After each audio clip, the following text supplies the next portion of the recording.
والسر الساري في سائر الأسماء والصفات وعلى آله وأصحابه ذوي القادات سبحانك لا علم لنا إلا ما علمتنا إنك أنت العليم الحكيم رب اشرح لي صدري ويسر لي أمري واحلل عقدة من لساني يفقهوا قولي بجاه النبي والآل والأصحاب أما بعد.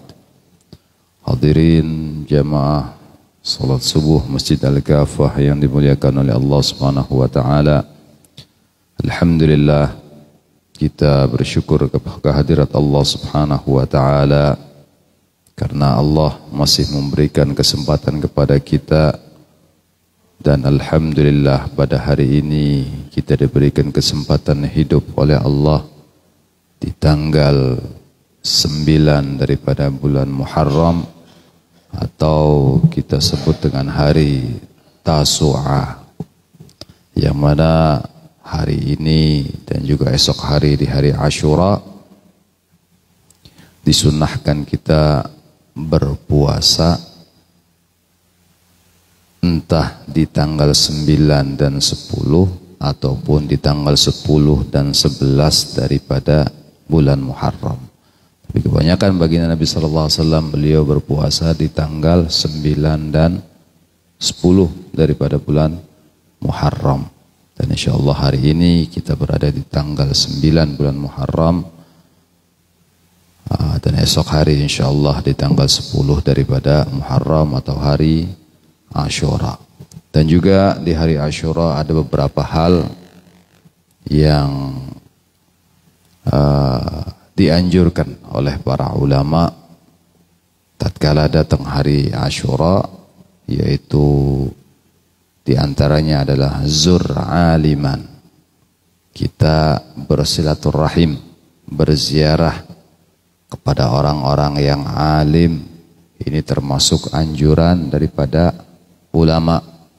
Kemudian meminta doa kepada beliau.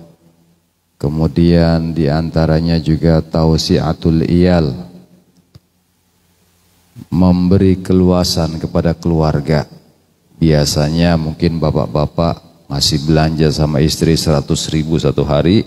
Di hari Ashura ditingkatkan 200.000, walaupun satu hari ini hanya untuk mengambil fadilah. Ini dianjurkan. Kemudian juga menyantuni anak yatim. Dan menyantuni anak yatim ini disunnahkan kita mengusap daripada kepala daripada anak yatim tersebut dan memberikan santunan kepada mereka. Ini beberapa hal yang dianjurkan oleh para ulama-ulama kita. Dan alhamdulillah di bulan Muharram dan khususnya di Yaumul Ashura ini banyak peristiwa-peristiwa penting yang Allah takdirkan, yang Allah tentukan kepada para anbiya wal mursalin, sampai hari tersebut hari dimuliakan oleh beberapa kaum, di antaranya orang-orang Yahudi. Juga mereka melakukan puasa di hari Ashura, karena bagi Nabi SAW tatkala beliau pindah ke kota Madinah, beliau berjumpa dengan orang-orang Yahudi dan mereka berpuasa di hari Ashura. Kemudian ditanya oleh baginda Nabi SAW, kenapa kalian melakukan puasa di hari Ashura? Mereka menjawab, karena hari ini diselamatkan oleh Allah Subhanahu wa taala nabi kami, yaitu Nabi Musa. Dijawab oleh baginda Nabi sallallahu alaihi wasallam, nahnu aula bi Musa minkum, kami ini lebih berhak atas Nabi Allah Musa daripada kalian. Kemudian baginda Nabi menyuruh para sahabatnya untuk berpuasa di hari Ashura, tapi untuk atau agar berbeda dengan orang-orang Yahudi, ya, ditambah dengan hari Tasu'a, atau kalau Tasu'a tidak bisa diambil hari setelahnya, yaitu hari ke-11 daripada bulan Muharram, agar tidak sama dengan Yahudi. Kalau kita ambil Asyuranya saja bagaimana, Bib?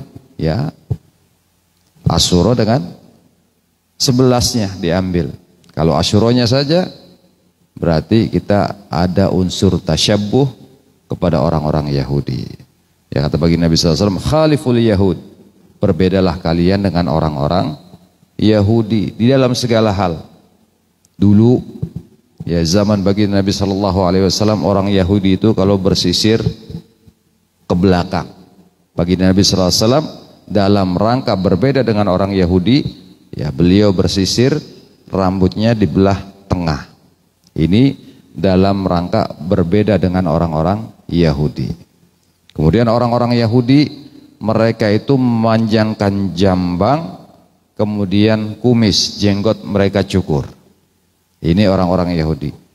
Berbeda lagi baginda Nabi SAW, ya sebagai ciri orang mukmin itu berbeda dengan orang Yahudi, disunnahkan untuk memanjangkan jambang dan jenggot, kemudian disunnahkan mencukur daripada kumis atau merapikan kumis. Ini dalam rangka berbeda dengan orang-orang Yahudi. Biar nampak perbedaan kita dengan orang-orang Yahudi. Nah, ini di hari Asyura. Di antaranya Nabi Allah Musa alaihissalam diselamatkan oleh Allah Subhanahu wa taala dari kejaran Fir'aun. Yang mana pada waktu itu Fir'aun mengejar orang-orang Bani Israel bersama Nabi Allah Musa sampai ke tepi daripada Laut Merah. Kemudian Allah Subhanahu wa taala memberikan mukjizat kepada Nabi Allah Musa yang berupa tongkat. Allah perintahkan Nabi Musa untuk memukulnya di Laut Merah tersebut, dan Allah dengan kuasa Allah Subhanahu wa taala Laut Merah terbelah menjadi dua. Akhirnya Nabi Allah Musa dan orang-orang Bani Israel menyeberang daripada Laut Merah sampai ke ujung. Kemudian tentara Fir'aun mengejar dari belakang. Sebelum mereka sampai ke bibir pantai, Allah Subhanahu wa taala menyuruh Nabi Allah Musa kembali untuk memukulkan tongkat tersebut ke lautan, dan Fir'aun tenggelam bersama bala tentaranya. Tatkala Fir'aun tenggelam, baru dia ingin bertobat kepada Allah Subhanahu wa taala. Dia katakan, amanna bi Rabbi Musa wa Harun. Aku beriman kepada Tuhannya Musa dan Harun. Kata Fir'aun, sudah mau mati baru taubat. Akhirnya taubatnya tidak diterima oleh Allah Subhanahu wa taala. Ya, dia dimatikan oleh Allah Subhanahu wa taala, tenggelam di Laut Merah, dan jasadnya dijadikan dalam Al-Qur'an disebut nakal. Nakal ini adalah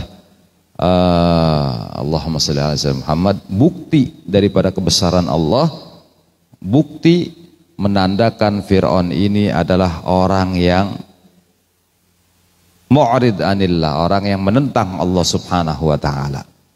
Nah, ini jasadnya sengaja tidak dihancurkan oleh Allah untuk bisa menjadi contoh dan i'tibar bagi kaum-kaum setelahnya. Nah, ini Nabi Allah Musa diselamatkan oleh Allah Subhanahu wa taala di tanggal 10 Muharram. Kemudian Nabi Allah Adam alaihissalam, tatkala Allah pertama kali menciptakan manusia, yaitu Nabi Allah Adam alaihissalam. Nabi Allah Adam merasa kesepian di surga, padahal di surga semuanya tersedia. Apapun yang dibutuhkan Nabi Allah Adam dipenuhi oleh Allah Subhanahu wa taala. Tapi Nabi Adam hanya sendiri, sehingga beliau memohon kepada Allah agar diciptakan makhluk untuk menemani beliau. Kemudian diambilkan daripada rusuk sebelah kiri Nabi Allah Adam, Allah ciptakan Siti Hawa. Setelah Allah menciptakan Siti Hawa yang lawan jenis dengan Nabi Allah Adam, Nabi Allah Adam alaihissalam tertarik kepada Siti Hawa, mendekat Nabi Allah Adam, dan ditegur oleh Allah Subhanahu wa taala tidak boleh mendekat kecuali setelah menikah dengan Siti Hawa. Dikatakan oleh para ulama, kemudian Allah nikahkan Nabi Allah Adam dengan Siti Hawa dengan mahar salawat kepada baginda Nabi Muhammad sallallahu alaihi wasallam.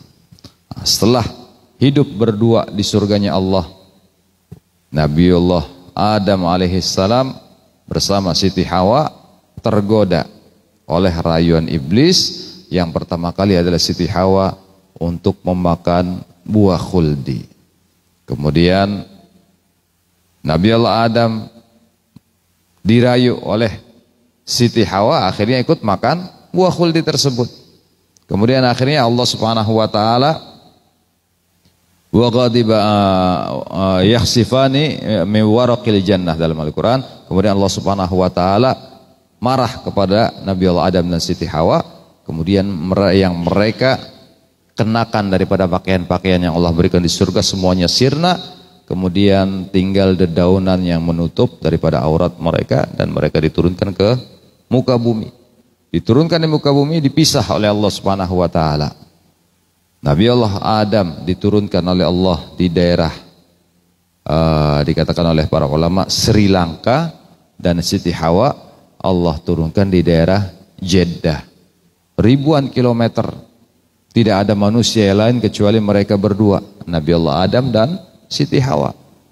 Nabi Adam mencari Siti Hawa 40 tahun lamanya dengan beliau membaca istighfar, Rabbana zalamna anfusana wa illam taghfir lana wa tarhamna lanakunanna minal khasirin.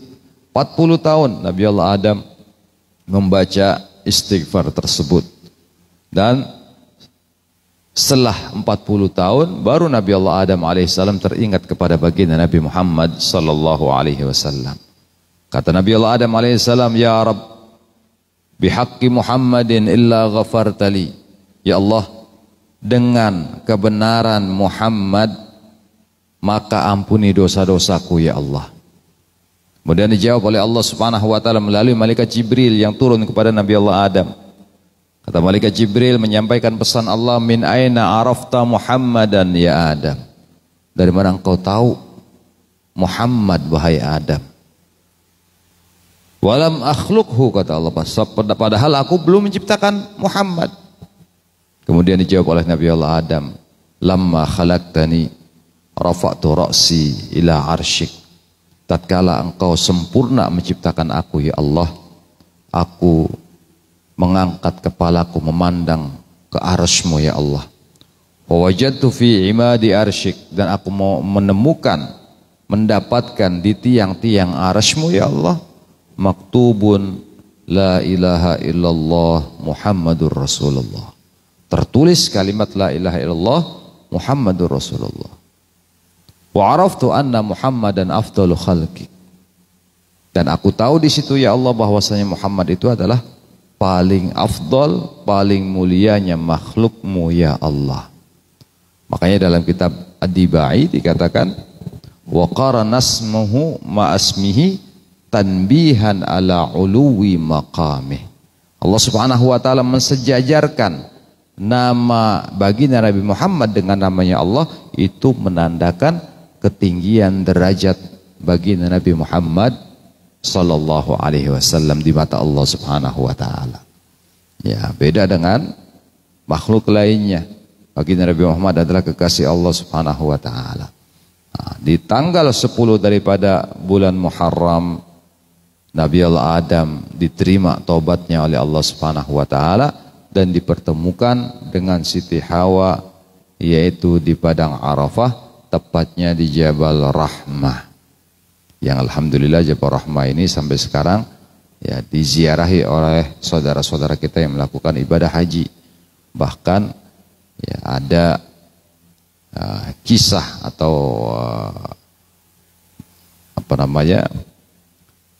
keyakinan daripada masyarakat muslimin, mereka menulis nama mereka di Jabal Rahmah tersebut dengan nama istri mereka.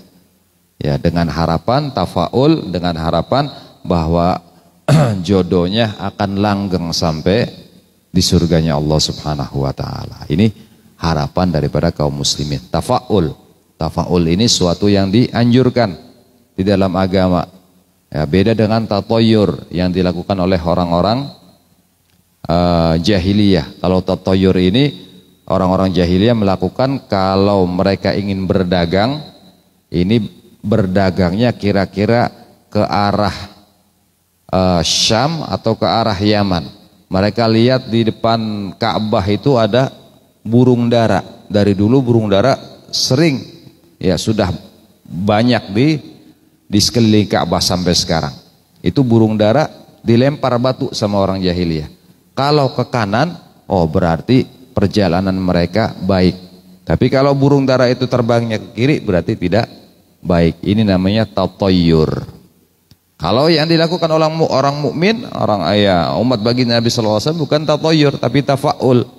Tafaul ini berharap baik kepada Allah Subhanahu wa taala. Seperti tadi menulis nama suami dan istri di Jabal Rahmah dengan harapan baik kepada Allah Subhanahu wa taala agar dikekalkan jodohnya sampai ke surganya Allah Subhanahu wa taala. Ini namanya tafaul. Nah, Nabi Allah Adam dengan Siti Hawa Allah pertemukan di Jabal Rahmah tepat di tanggal 10 Muharram.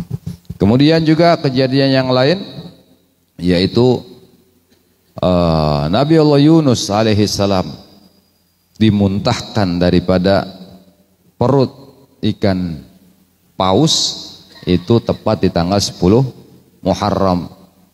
Karena Nabi Allah Yunus alaihi salam pada waktu itu berlayar dengan mengikut ke perahu. Kemudian perahu ini ditimpa oleh badai.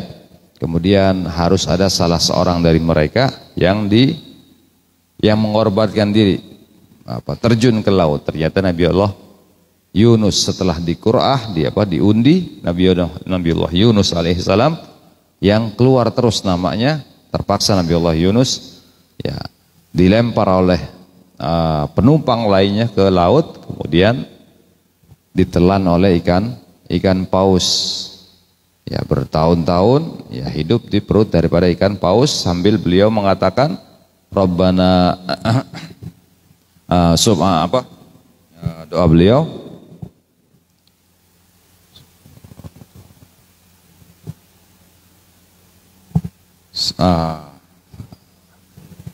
Rabbana dhalamna anfusana wa illam taghfir lana tarhamna lanakunanna minal khasirin. Itu Nabi Allah Adam alaihissalam. Kemudian doa yang Nabi Allah Yunus, ya Hannan ya Mannan la ilaha illa anta subhanaka inni kuntu minal zalimin. Ini doa Nabi Allah Yunus alaihissalam yang selalu dibaca oleh beliau tatkala berada di perut daripada ikan paus. Kemudian dimuntahkan tepat di tanggal 10 Muharram, diselamatkan oleh Allah Subhanahu wa taala. Ini terjadi pada Nabi Allah Yunus alaihissalam. Kemudian setelah zaman daripada baginda Nabi Muhammad sallallahu alaihi wasallam juga tanggal 10 Muharram adalah tanggal yang bersejarah, yaitu hari di mana terbunuhnya cucu baginda Nabi Muhammad sallallahu alaihi wasallam, yaitu Sayyidina Husain bin Ali bin Abi Thalib, putra daripada Siti Fatimah binti Rasul sallallahu alaihi wasallam, tepat di Karbala tanggal 10 Muharram. Sebelum kejadian tersebut pernah baginda Nabi sallallahu alaihi wasallam waktu itu bergilir ke salah seorang rumah istri beliau, yaitu Ummu Salamah. Ummu Salamah ini adalah istri baginda Nabi sallallahu alaihi wasallam yang terakhir wafat daripada istri-istri Nabi yang lainnya. Ini Ummu Salamah, Allah berikan umur panjang sehingga yang terakhir beliau wafat setelah kejadian terbunuhnya Sayyidina Husain di Karbala. Baru Ummu Salamah itu beberapa tahun setelah itu beliau wafat. Ummu Salamah ini baginda Nabi sallallahu alaihi wasallam datang ke rumahnya Ummu Salamah membawa Sayyidina Husain bin Ali. Kemudian Sayyidina Husain duduk di pangkuan baginda Nabi sallallahu alaihi wasallam. Baginda Nabi mengatakan kepada Ummu Salamah, "Wahai Ummu Salamah, kalau ada yang ketok pintu bilang aku istirahat, tidak bisa diganggu." "Baik ya Rasulullah." Ternyata beberapa saat setelah itu ada orang mengetuk pintu. "Assalamualaikum." Kata baginda Nabi sallallahu alaihi wasallam, "Ummu Salamah, bukakan pintu." "Loh, engkau bilang tadi engkau mau istirahat ya Rasulullah." "Oh, tidak, ini beda tamunya." Ternyata dibuka oleh Ummu Salamah, yang datang adalah malaikat penjaga bumi yang ditugaskan oleh Allah Subhanahu wa taala menjumpai baginda Nabi Shallallahu Alaihi Wasallam. Dilihat dalam bentuk manusia, malaikat itu melihat baginda Nabi menggendong daripada Sayyidina Husain, mendudukan beliau di pahanya. Kemudian ditanya, siapa ini wahai Muhammad? Oh, dia adalah cucuku, putri daripada Fatimah. Apa yang malaikat itu katakan? Sayaqtuluhu qaumuh. Dia nanti akan dibunuh oleh kaumnya, kata malaikat penjaga bumi. Kemudian malaikat itu keluar, beberapa saat setelah itu kembali lagi kepada baginda Nabi SAW dengan membawa tanah dari Karbala. Kemudian ini tanah, kata malaikat tersebut, tempat di mana cucumu dibunuh oleh kaumnya. Kemudian tanah itu disimpan oleh Ummu Salamah di ujung daripada baju beliau, disimpan, diikat, ya, sampai kata malaikat tersebut, kalau tanah ini berubah menjadi merah, maka itu tandanya cucumu yang ada di pangkuanmu itu terbunuh. Ternyata benar. Di tanggal 10 Muharram, tatkala Sayyidina Husain dibantai oleh tentara Yazid pada waktu itu, karena memang fitnah daripada politik, dibantai semuanya satu keluarga. Kemudian tanah tersebut berubah menjadi merah dan Ummu Salamah menyaksikan sendiri, kemudian menangis. Ummu Salamah teringat kejadian baginda Nabi SAW tatkala menggendong Sayyidina Husain berjumpa dengan malaikat, yang malaikat mengatakan, kalau tanah ini berubah menjadi merah, maka cucumu Husain akan dibunuh oleh kaumnya. Menangis Ummu Salamah karena tanda tanah tersebut sudah menjadi merah yang diberikan oleh baginda Nabi SAW yang beliau simpan selama sampai beliau wafat.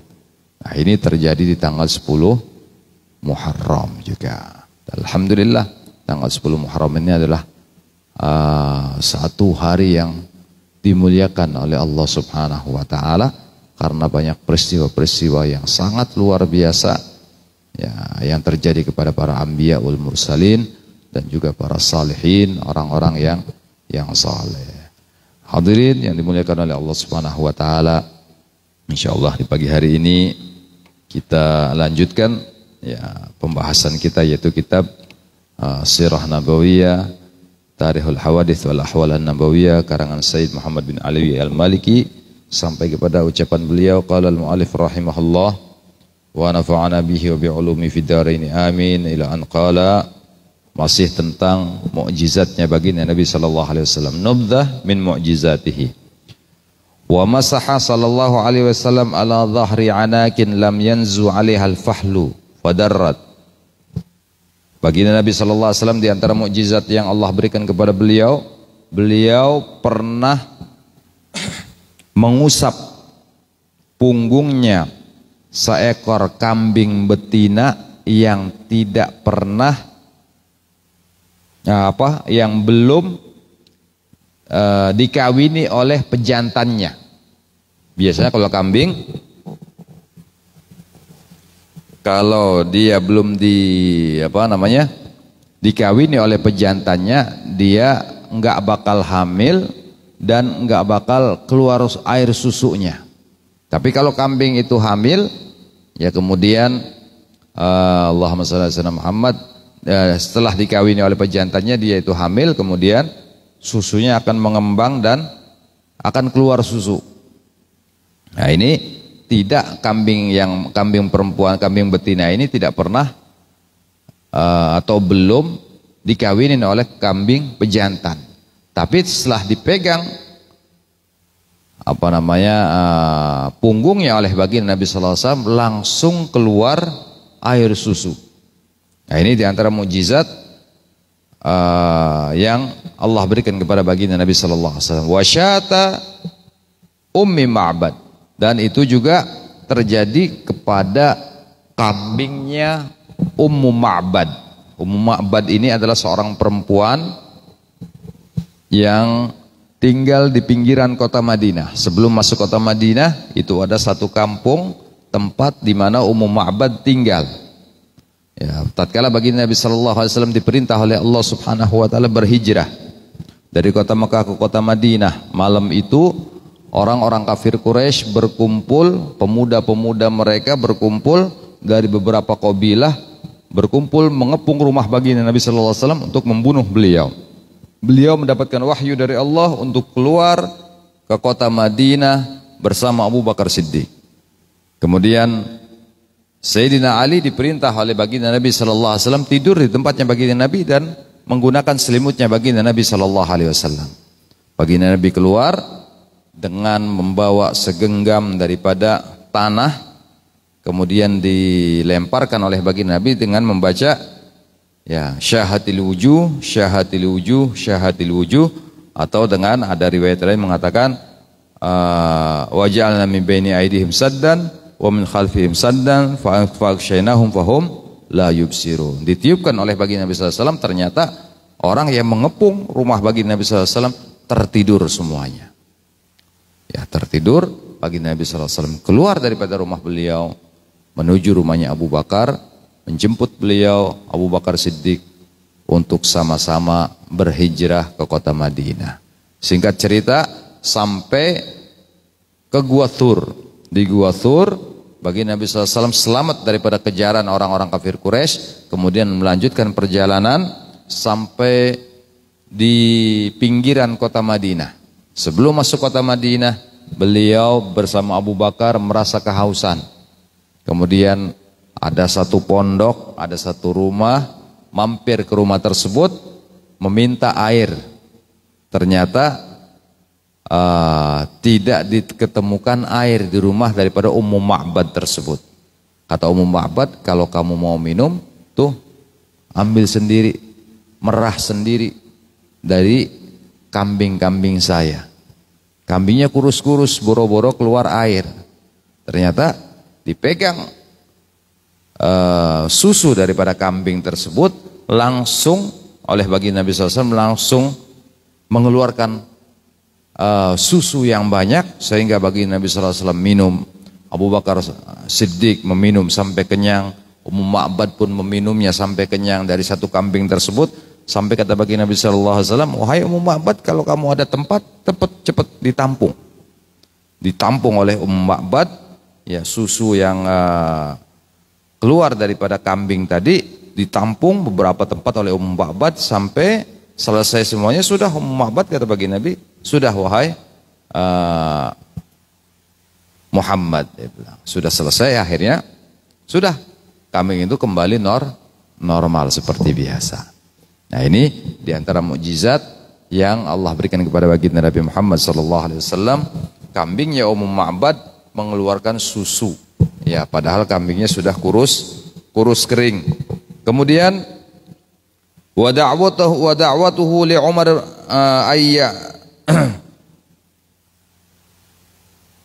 ayya'izallahu bihil Islam, dan doanya bagi Nabi sallallahu alaihi wasallam agar Allah memuliakan Islam dengan Umar. Jadi bagi Nabi sallallahu alaihi wasallam pernah berdoa minta kepada Allah waktu masih di Mekah, waktu beliau berada di Allahumma shalli ala sayyidina Muhammad, di tempat Arqam bin Abil Arqam, berkumpul bersama para sahabat. Beliau punya markas di rumahnya Arqam bin Abil Arqam, jadi tempat beliau mengajar. Karena kalau mengajar di Masjidil Haram tidak bisa, karena beliau disorot oleh orang-orang kafir Quraisy, mesti kaum muslimin diintimidasi. Akhirnya ya, beliau mengajar di rumahnya Arqam bin Abil Arqam. Ya, tatkala di situ beliau pernah mendoakan Sayyidina Umar bin Khattab. Beliau berdoa, Allahumma izzil Islam bi ahadi Umarain. Ya Allah, muliakan Islam ini dengan salah satu dua Umar. Yang pertama yang beliau bagi Nabi SAW maksud adalah Amr bin Hisham, atau kita kenal dengan Abu Jahal. Yang kedua Umar bin Khattab. Dan bagi Nabi SAW doa beliau langsung diijabah oleh Allah Subhanahu wa taala. Waktu itu juga Allah Subhanahu wa taala menurunkan hidayah. Pertama kepada Abu Jahal terlebih dahulu. Kemudian pada waktu hidayah turun kepada Abu Jahal tangannya sedang bertasbih dengan sedang demikian. Kemudian apa yang terjadi? Hidayah dari Allah berbalik, ya, tertolak dan berbalik kepada Allah Subhanahu wa taala. Tangannya sedang bertasbih. Enggak masuk ke dalam hati daripada Abu Jahal karena tangannya sedang bertasbih. Makanya kata ulama, kita bertasbih itu hukumnya makruh. Seperti orang-orang Nasrani tatkala beribadah mereka begini, bertasbih. Dan juga ini ada riwayat bahwasanya iblis laknatullah alaih tatkala Allah turunkan dari sorga, dia menyesali apa yang terjadi dan tangannya juga bertasbih. Makanya hidayah yang Allah turunkan kepada Abu Jahal kembali kepada Allah Subhanahu wa taala, tertolak. Kemudian Allah turunkan kembali hidayah tersebut kepada Umar bin Khattab. Waktu itu Umar bin Khattab di sore hari sedang bersiap-siap untuk mengganggu kaum muslimin, pengikutnya baginda Nabi sallallahu alaihi wasallam. Keluar daripada rumah beliau, ditanya oleh sahabatnya, "Wahai Umar, hendak kemana engkau?" Kata Umar, "Biasa, rutinan kita mengganggu pengikutnya Muhammad." Kata sahabatnya, "Apa kau enggak dengar, wahai Umar? Adikmu dan iparmu, adikmu Fatimah dan iparmu sekarang sudah menjadi pengikutnya Muhammad." Langsung emosi Sayyidina Umar bin Khattab, lari ke rumahnya Fatimah binti Khattab, adik daripada beliau. Datang ke rumahnya Fatimah, didengar dari kejauhan Fatimah sedang mengaji, sedang membaca surat Thaha. Thaha ma anzalal Qur'an litashqa illa tadhkiratan liman yakhsha. Didengar oleh Umar dan hidayah masuk ke dalam hati Umar bin Khattab tatkala mendengar Fatimah membaca surat Thaha tadi. Kemudian Umar bin Khattab langsung mengetuk pintunya Fatimah. Didengar suaranya Umar, itu pintu dihalangi oleh iparnya sampai dipaksa oleh Umar bin Khattab ditendang pintunya sampai ipar beliau ini ya terlempar dan pingsan. Kemudian Umar bin Khattab berbicara kepada Fatimah, "Apa yang kamu baca wahai Fatimah?" "Al-Quran yang Allah turunkan kepada baginda Nabi Muhammad sallallahu alaihi wasallam." Kata Sayyidina Umar, "Coba aku lihat." "Tidak wahai Umar, engkau tidak berhak untuk melihatnya karena engkau masih dalam keadaan najis," kata Fatimah. Nah, makanya ya memang di Al-Quran dikatakan innamal ada ayat mengatakan bahwasanya orang-orang kafir itu najis. Ya, karena mereka karena najis tersebut mereka tidak diperbolehkan masuk ke kota Mekah dan kota Madinah. Ya, hanya orang-orang Muslim yang bisa masuk kota Mekah dan Madinah karena memang realisasi daripada ayat Al-Quran tadi di Mekah dan di Madinah, sebelum masuk kota Mekah dan kota Madinah ada pemeriksaan daripada identitas. Kalau memang dia Muslim boleh masuk, tapi kalau tidak Muslim tidak diperkenankan masuk ke kota Mekah dan kota Madinah. Nah, ini realisasi daripada firman-Nya Allah Subhanahu wa taala. Ya, kata Fatimah binti Khattab bilang, "Engkau tidak berhak, tidak boleh memegang Al-Quran ini karena engkau masih dalam keadaan najis." Kemudian keluar Umar bin Khattab menuju rumahnya Arqam bin Abil Arqam. Tatkala mengetuk pintu dengan kesekerasnya Umar mencari baginda Nabi Muhammad, diketuk pintunya, para sahabat yang tadinya belajar dengan baginda Nabi Muhammad berhadap-hadapan lari ke belakang baginda Nabi sallallahu alaihi wasallam, berlindung di belakangnya baginda Nabi sallallahu alaihi wasallam. Kemudian coba bukakan pintu, tidak ada yang berani. Akhirnya yang membuka pintu adalah Hamzah bin Abdul Muttalib, paman baginda Nabi sallallahu alaihi wasallam yang sama-sama jagoan. Ya, Umar bin Khattab jagoan kota Mekah, ya Hamzah bin Abdul Muttalib juga jagoan kota Mekah. Karena memang keduanya ini sering menjadi pemenang lomba gulat di kota Mekah. Memang di kota Mekah itu tiap tahun ada festival. Di situ dilombakan gulat, dilombakan berpedang, lomba memanah, lomba naik kuda, lomba bersyair. Nah, kalau urusan gulat dengan main pedang biasanya dimenangkan kalau tidak Hamzah, Umar bin Khattab. Makanya dua orang ini jawaranya kota Mekah. Kata Hamzah bin Abdul Muttalib, biar Muhammad, kalau Umar macam-macam, aku penggal lehernya.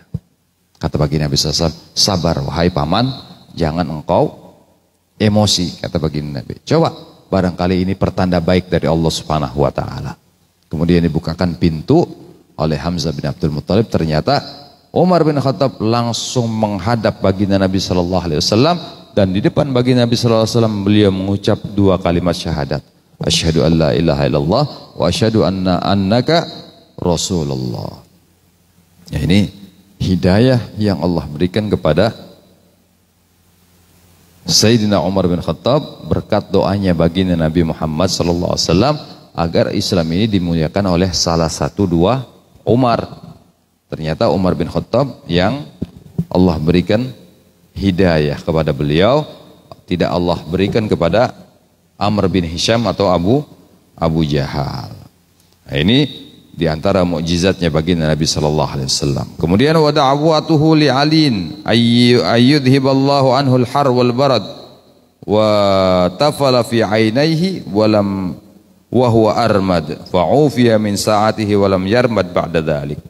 Dan juga diantara mukjizatnya baginda Nabi sallallahu alaihi wasallam adalah doa beliau untuk Ali bin Abi Thalib agar Allah menghilangkan sakit panas dingin dari Sayyidina Ali bin Abi Thalib ya pada waktu perang Khaybar. Pada waktu perang Khaybar baginda Nabi sallallahu alaihi wasallam mengumumkan kepada para sahabat, wahai sahabat, besok subuh akan ada pengumuman siapa yang menjadi panglima perang di perang Khaybar ini. Kemudian para sahabat sudah mempersiapkan diri mereka, barangkali ditunjuk oleh baginda Nabi Muhammad, mereka sudah siap. Ada Umar bin Khattab, ada Khalid bin Walid, ada Ubaidah bin Jarrah. Ya, ini mereka biasa memimpin daripada peperangan. Mereka sudah siap tatkala ditunjuk oleh baginda Nabi sallallahu alaihi wasallam. Kemudian setelah sholat subuh kumpul di tendaku, kata baginda Nabi. Mereka kumpul semuanya, dilihat satu persatu, kemudian ditanya, "Aina Ali? Di mana Ali?" Kata para sahabat, "Ali di tendanya ya Rasulullah, dia sakit." Panggil, kata baginda Nabi. Dipanggil Sayyidina Ali, ditanya, "Sakit apa wahai Ali?" "Panas dingin ya Rasulullah, sama sakit mata." Kemudian didoakan oleh baginda Nabi Muhammad agar Allah memberikan kesehatan beliau, menghilangkan panas dinginnya, meriangnya Sayyidina Ali, biar disembuhkan oleh Allah Subhanahu wa taala, dan waktu itu juga langsung sembuh. Ya. Ini kalau minum obat obat flu aja kalah ini. Ya, baginda Nabi SAW doanya langsung diijabah saat itu juga oleh Allah Subhanahu wa taala. Enggak pakai proses. Kalau kita minum obat flu, ya ada prosesnya. Ini doanya bagi Nabi SAW langsung mukjizat beliau. Langsung Sayyidina Ali karramallahu wajhah sembuh daripada meriangnya ini. Langsung sembuh. Kemudian satu lagi, ya Rasulullah, aku sakit mata.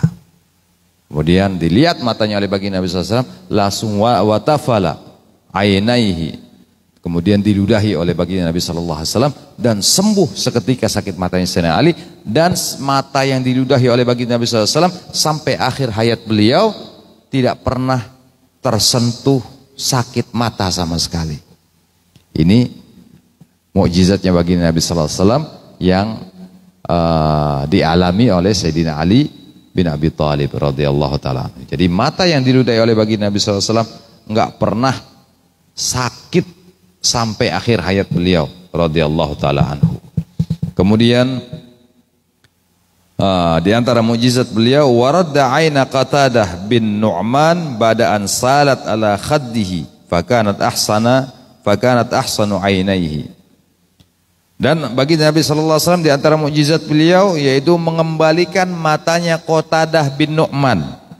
Qatadah bin Nu'man ini salah seorang sahabat yang ikut perang pada waktu itu, kemudian matanya kena pedang, kena colok. Ya kalau kita bilang kena colok pedang matanya, akhirnya matanya keluar. Keluar sambil matanya keluar itu dibawa lari sama Qatadah bin Nu'man ke hadapan baginda Nabi SAW. Ya Rasulullah, tolong aku, kembalikan mataku ya Rasulullah ke tempatnya ya Rasulullah. Kata baginda Nabi SAW, sabar wahai Qatadah, balasan yang Allah akan berikan kepada engkau adalah surga. Engkau pasti masuk surga, kata baginda Nabi SAW. Iya ya Rasulullah, surga urusan belakangan. Ya kalau bahasa kita sekarang begitu. Surga urusan nanti ya Rasulullah. Aku ini, mungkin orang sekarang bilang, aku ini ya masih butuh kepada mataku ya Rasulullah. Mungkin kalau anak-anak muda sekarang bilang, ya kok ya apa namanya, aku ini masih hidup belum kawin lagi ya Rasulullah misalnya. Matanya ini minta dikembalikan lagi kepada di tempatnya. Akhirnya dipegang matanya oleh baginda Nabi SAW dan dimasukkan lagi ke tempatnya. Ternyata langsung mata daripada Qatadah bin Nu'man sembuh seketika dan matanya itu paling terang sampai akhir hayat beliau. Ini Qatadah bin Nu'man. Matanya dimasukkan kembali ke tempatnya oleh baginda Nabi Muhammad sallallahu alaihi wasallam. Padahal sudah ya apa namanya? Sudah copot kena pedang mata beliau. Tapi berkat bagi Nabi SAW, yang mujizat bagi Nabi SAW, Allah kembalikan lagi ke tempatnya dan tidak pernah matanya itu terkena sakit mata. Kemudian wada Ali Abdillah bin Abbas bit ta'wil wal fikhi fid din. Dan bagi Nabi SAW juga di antara mujizat beliau pernah mendoakan Abdullah bin Abbas agar Allah memberikan ya pemahaman kepada beliau dalam agama dan mengajari beliau ilmu takwil atau tafsir Al-Quran. Ya, di antara doa bagi Nabi beliau mengatakan Allahumma alimhu ta'wil, Allahumma faqihu fid din wa alimhu ta'wil. Ya Allah, pahamkan Abdullah bin Abbas ini dalam urusan agama dan ajari dia ilmu takwil atau tafsir Al-Quran. Ternyata doanya bagi Nabi SAW diijabah oleh Allah dan ini termasuk mukjizat bagi Nabi SAW. Abdullah bin Abbas adalah salah satu ya sahabat yang punya tafsir tersendiri. Ada sampai sekarang itu tafsir Abdullah bin Abbas. Ya kalau sahabat-sahabat yang lain tidak membuat tafsir daripada Al-Quran. Yang sering menafsiri Al-Quran adalah Sayyidina Abdullah bin Abbas, sampai ada dibukukan ya tafsir Abdullah bin Abbas.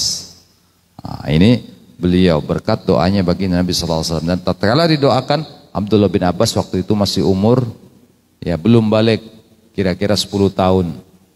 Makanya juga banyak hadis-hadis bagi Nabi SAW ya hadis yang diriwayatkan oleh Abdullah bin Abbas tentang sifat-sifat bagi Nabi SAW. Hadis mauquf, ya hadis yang sampai kepada sahabat saja, yaitu sifat tentang baginda Nabi SAW banyak diriwayatkan oleh Abdullah bin Abbas dan juga Abdullah bin Umar. Karena memang Anas bin Malik juga, karena memang sahabat-sahabat, 3 sahabat ini termasuk sahabat yang dari kecil kumpul dengan baginda Nabi SAW. Ya kumpul memandang langsung wajah baginda Nabi SAW sehingga anak-anak kecil masih bisa mensifati bagaimana wajah baginda Nabi SAW, bagaimana rambutnya. Sedangkan sahabat-sahabat yang sudah berusia, mereka ya boro-boro bisa ngelihat wajahnya baginda Nabi. Kadang depan baginda Nabi ini mereka nggak sanggup mengangkat wajah beliau. Wajah mereka ini tidak sanggup ya diangkat di hadapan baginda Nabi SAW karena haibah, karena wibawanya baginda Nabi SAW dan cahaya daripada wajah baginda Nabi SAW yang membuat mereka tidak kuat melihatnya.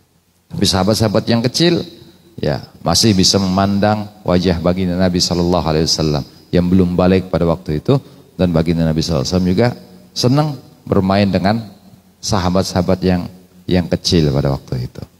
Nah ini Abdullah bin Abbas, salah seorang sahabat yang waktu itu masih kecil dan mendapatkan doa daripada baginda Nabi Sallallahu Alaihi Wasallam. Wada'a li jamali Jabirin, wallahu a'lam bissawab. Insyaallah kita lanjutkan ya, di perjumpaan yang akan datang. Mudah-mudahan apa yang kita baca pada hari ini banyak memberikan manfaat dan pengetahuan kepada kita tentang mukjizat daripada baginda Nabi Muhammad sallallahu alaihi wasallam. Amin ya rabbal alamin. Ya rabbana a'tarafna bi annana iktarafna wa annana asrafna ala ladha ashrafna fatub alaina tauba taghsil li kulli hauba wastur lana al-awrati wa aminir rawati waghfir li walidina rabbi wa mauludina wal ali wal ikhwani wa sairil khillani wa kulli dhi mahabba aw jiratin aw sahbah wal muslimina ajma amina rabbi asma fadlan wa judan manna la biktisabim minna bil mustafa rasuli nahdha bi kulli suli salla wa sallam rabbi alaihi addal habbi wa alihi wa sahbi idadat tashis sahbi walhamdu lil ilahi fil bad'i wat tanahi ربنا انفعنا بما علمتنا ربي علمنا الذي ينفعنا ربي فقهنا فقه لنا وقربت لنا في ديننا من الكتر وتذكر